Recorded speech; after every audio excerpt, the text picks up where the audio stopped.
Hey, Ready Mr. Fortin here, just checking this one out here. I know especially with block, wait, there's a mistake right there.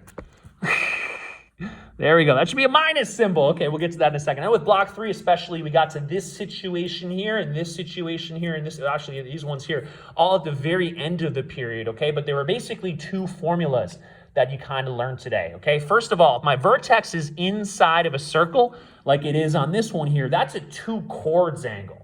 Okay, 2 chords angle here. And with 2 chords angles here, what we talked about, I spent some time talking about it here, is that, sure, this looks like it's intercepted arc for angle 1, but we'd also consider its vertical angle its intercepted arc here, because what works for measure of angle 1 needs to work for its vertical angle, right? Vertical angles are congruent, okay? So what you have to do there, when vertex is inside the circle, okay, you simply take those 2 arcs here, 40,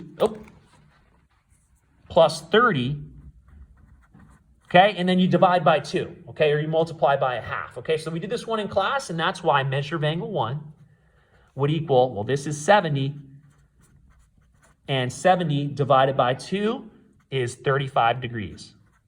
Okay, works for this one, and would also work for that one. That says 35. I'm using a marker, so you can't really see. Okay, so we got that one. This one's a little different here. So here we have the vertex is outside the circle.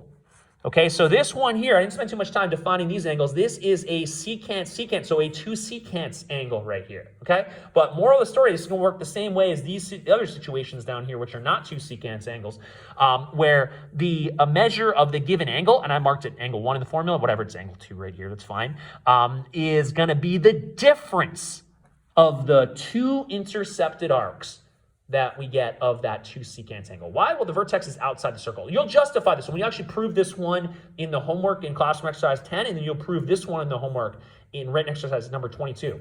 Okay, so let's look at this one here. I got measure of angle 2, okay, is just going to equal 1/2. Well, hey, this is just use the formula, okay? Well, it's not 100 plus 40. Why? Well, it's not inside the circle. It's not a 2 chords angle. That is a different formula. That was a different theorem. We're going to subtract, okay? So I'm going to take the larger guy, which is the one further away. It's always going to be the one further away. It's going to be a larger arc, okay? And I'm going to subtract the arc that's closer to, the angle's closer, the vertex is closer to get the 1/2, the difference of the 2 intercepted arcs, okay? 100 minus 40 is 60, and 1/2 is 60. 60 divided by 2 is 30. Okay, so 30 degrees for that. Okay, you ask yourself, does my answer make sense? Well, yeah, it looks like a 30-degree angle. Not a very big angle right there, okay?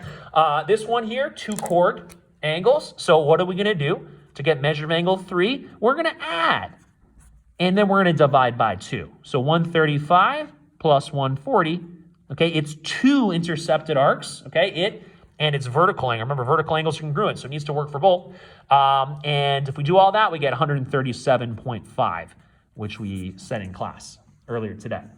These ones here, okay, are all going to fall into the situation where the vertex is outside the circle. So this is a 2 tangents angle, party hat situation as far as Dr. S is concerned here. And they give you the larger of the 2 arcs, which is 260 degrees. And what can you deduce by the smaller of the 2 intercepted arcs? Well, what did I just trace right there? I traced both the purple and the orange, add them together. What do you know about that? It equals 360, okay? So with a 2 tangent situation, the smaller of the 2 arcs is always going to be 360 minus the larger of the 2 arcs. And that actually works vice versa, right, as well here. If you had the smaller of the 2 arcs, you just take that away from 360, and then that's going to be the larger of the arcs here, okay? So the minor arc here, okay, is simply going to be 360 minus 260. Okay, the larger 2 arcs here. So it's always going to add up. If I have 2 tangent angles, my 2 arcs are always going to add up to 360. Okay, so that means that what I got here is 100 degrees. So to figure out what measure of angle 4 is, I'm going to simply take 1/2 of the difference.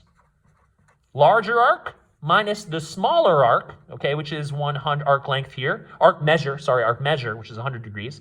And divide by 2. 260 minus 100 is 160. And 160 divided by 2 is 80 degrees. Okay, you ask yourself, does that make sense? 80, not 800, 80 degrees, okay? Does that make sense? And I think it does, okay? It's not quite a right angle. It's almost a right angle, right? So we're approaching 90 degrees. 80 degrees makes sense to me here.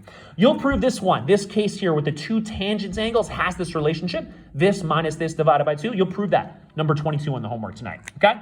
Let's look at this one right here, okay? Same, so now I got vertex. Where is it? It's outside the circle. Outside the circle. Vertex is outside the circle. So these are all going to use the same formulas. Measure of angle 5 equals 1/2. 170 minus 80. And we will simply simplify here. 170 minus 80 is 90. So that's going to be a 45-degree angle there. And that kind of makes sense. 45 degrees right here. Okay, 1/2 of 90 is 45. And that's what I got, and I'm sticking to it. Okay, so these are all, they're always going to be acute angles, actually, right, if it's outside the circle. Okay, why? Well, I have to take away one from the other, and I have to divide by 2. So, anyways. We'll get to that. Oh, this one here, this is a little extra work here. So I got the intercepted arc here is 160.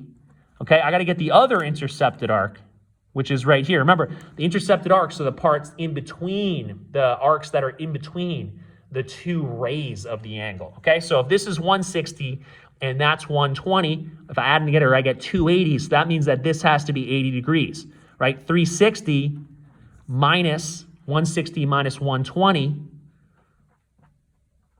Okay, would give you 80 degrees left over. So that's how I know the second arc is. Okay, first arc's out here.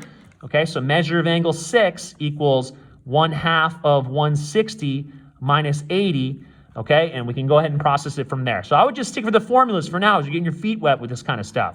Okay, and just simplify and do good math work, and you should see success. Message me if you have any questions. Thank you for watching. Take care. Bye.